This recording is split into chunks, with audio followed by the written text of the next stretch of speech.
Welcome back to Notch EV. I just want to do a quick Gravity ownership update and let you know what's going on with some of the changes in the car. So right off the bat, we're now up to date with the 3.3.5 software, which has improved reliability of the key fob and key card with false errors. So I'm going to put my card right here where I'm supposed to, hit the brake. Okay, I was all excited to show you that that worked.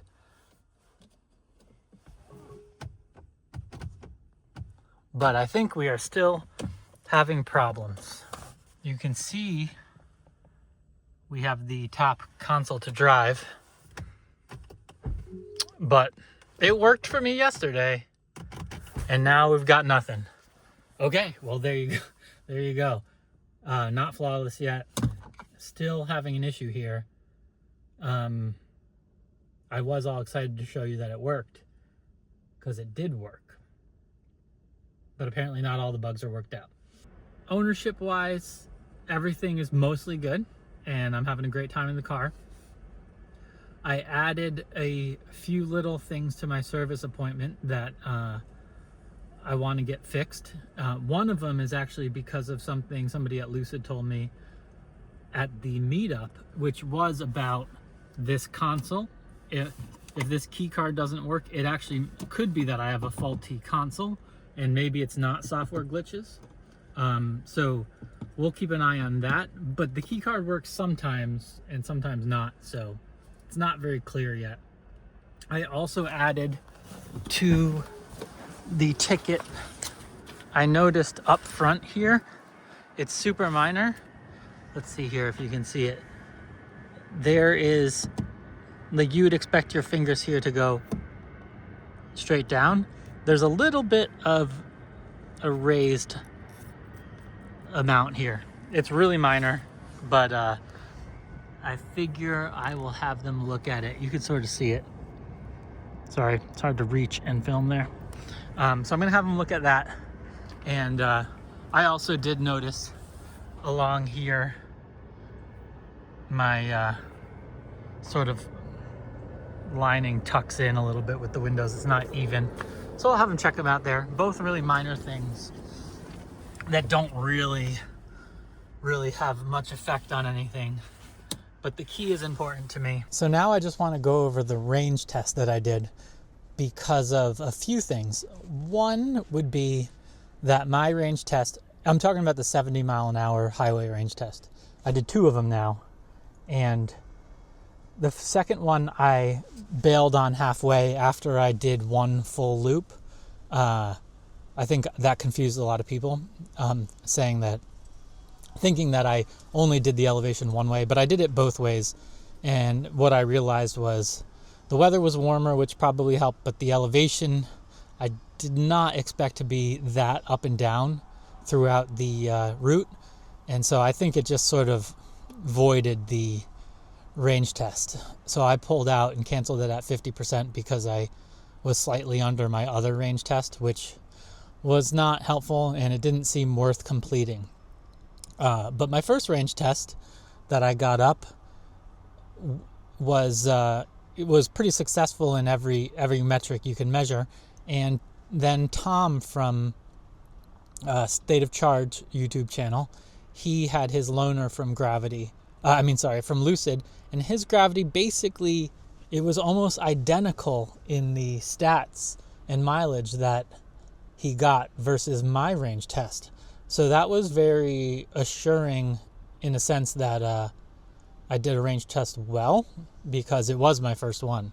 I've watched a lot of Out of Spec and State of Charge, and I really was mimicking their range tests. And some of you have probably noticed and have commented that Lucid took back Tom's Gravity and said that the rear drive unit has possibly affected the range. And so we're not sure if his range test was good or as good as it could be. But one of the things that may be a giveaway that his rear drive unit wasn't working well is the fact that he couldn't supercharge on the Tesla superchargers, which is not a problem that I have. So I'm in a way not sure if I have a bad rear drive unit as well, or if I don't, and actually it doesn't affect range at all. And Tom's range was the same as mine, which is as good as we're going to get with current software, because we can tell, both me and Tom pulled out like 115 kilowatt hours, and we know there's like 123, so we know there's a huge bottom buffer to get more range. But I kind of think that the rear drive unit on his was broken, but it didn't affect the range. But we will find out eventually. We'll get to the bottom of this. And just regarding the range test and EPA, I say things, I was, in the moment I'm saying things about, oh, it didn't hit EPA. I'm very well aware in my own head that 70 mile an hour range test is not supposed to be hitting EPA. It's not what the EPA rating is meant to realistically portray. But some cars do hit their EPA rating on these 70 mile an hour tests, which is kind of interesting. And other times some cars fall significantly short. And I always sort of expect cars to fall short, because on the EPA testing, they don't go over 60. They also add in slow 25 mile an hour driving. And the whole thing's on one of those treadmill, what are they called? Dynamometers. And they have to algorithmically, mathematically code in wind resistance. So all these things, there's a lot of variables that, I guess for reasons that I kind of don't like the whole EPA testing thing, because I feel like it is a baseline in a way, but the numbers can be fudged around so much. I think if an EPA test, if you can get your mileage on a 70 mile an hour highway test, if you could get that same mileage in an EPA test, that should be how they're linked, at least to some degree.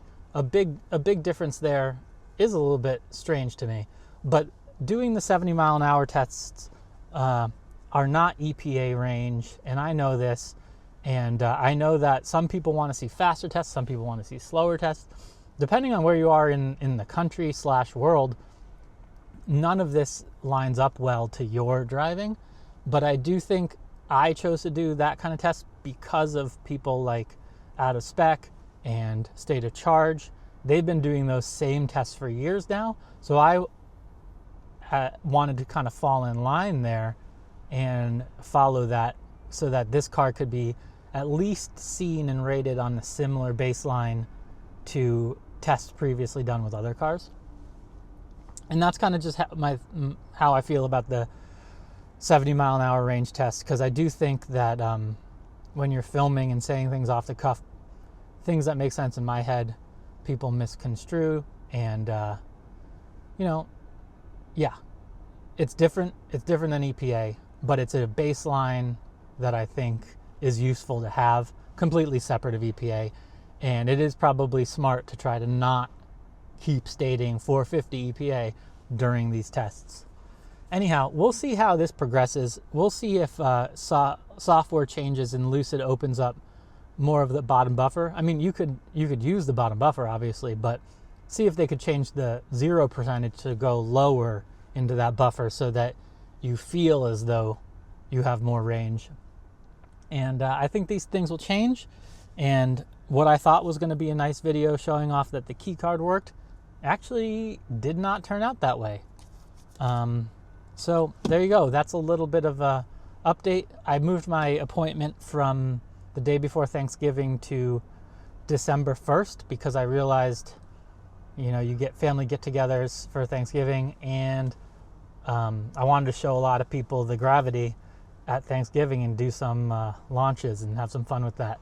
And if I gave the car away and had a loaner for Thanksgiving, I would be bummed and I wouldn't be able to show it off, because none of the problems that I'm having are important in the sense where the car is having issues being mobile and driving. That's the ownership update for now on October 23rd, 2025. If you don't mind, please subscribe and help me grow the channel, and I will continue to bring as much useful content as I can. Thank you.